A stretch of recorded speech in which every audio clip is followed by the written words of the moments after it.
U.S. intelligence officials told senators on Capitol Hill that Iran could make enough enriched uranium for a nuclear bomb in just weeks. This, as the White House says the window is closing to reach a deal with Iran over its nuclear weapons program. One senator called the latest estimate on Iran's timeline for a nuclear weapon sobering and shocking. The White House argues it increases the urgency for the nuclear talks in Vienna. Our talks with Iran have reached an urgent point on mutual return to full implementation of the JCPOA.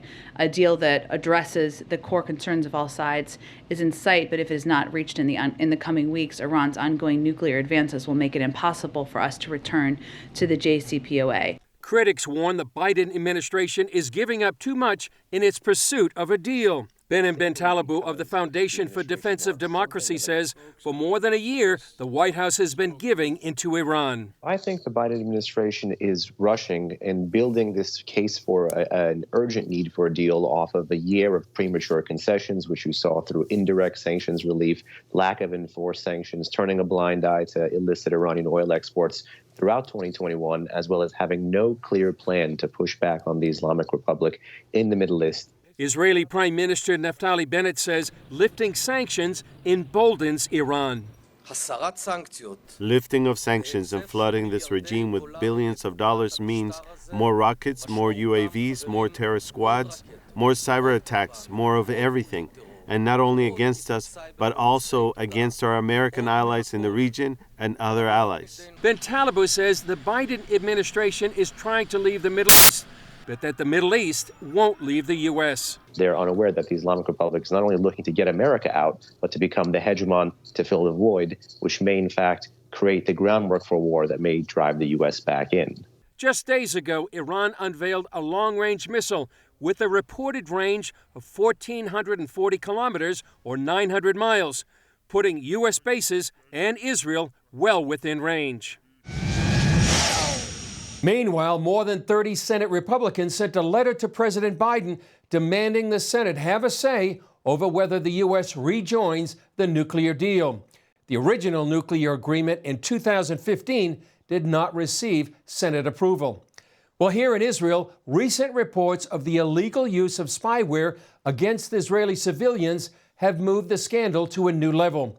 There are now allegations police used the technology against family and close associates of former Prime Minister Benjamin Netanyahu. Israeli Prime Minister Naftali Bennett called the reports unacceptable in a democratic state. These cyber tools are intended to fight terror, intended to fight severe crime. They were not intended to be used against citizens. We will check the matter in a transparent, profound, and swift way, because all of us deserve answers. Former Prime Minister Benjamin Netanyahu was even stronger. This is a black day for the state of Israel. Without referring to my issue, which of course has wide implications, I think this case concerns all citizens of the country. Not right, not left, all citizens of the country without exception. Something inconceivable has happened here. The Israeli publication Calculus first reported that police used Pegasus spyware to hack phones of Israelis, including Netanyahu's son Avner and members of his inner circle.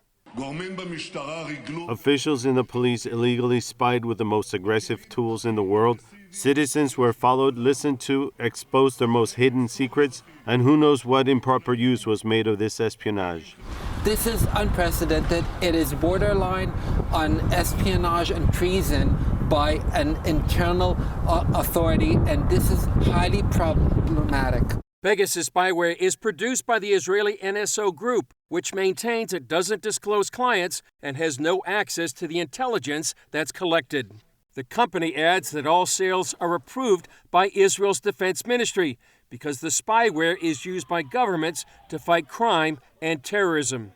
Attorney Jonathan Klinger says current Israeli law makes it nearly impossible to install spyware programs on civilian phones except for national security issues. This means that the collection of data was immense and unprecedented, all done illegally, creating and establishing a database that might harm everyone else, and without any legal oversight over this. Israel's President Isaac Herzog says law enforcement agencies cannot treat the law lightly while fulfilling the law. Whoever enforces the law must be strict with mild and severe cases alike. More than anyone, we must not lose our democracy, we must not lose our police, and certainly we must not lose the public's trust in them. One of those who reportedly was spied on is a former Netanyahu aide turned state witness and scheduled to testify against Netanyahu. If the allegations are true, some analysts believe it could be enough to have the case against Netanyahu thrown out of court, creating yet another political earthquake.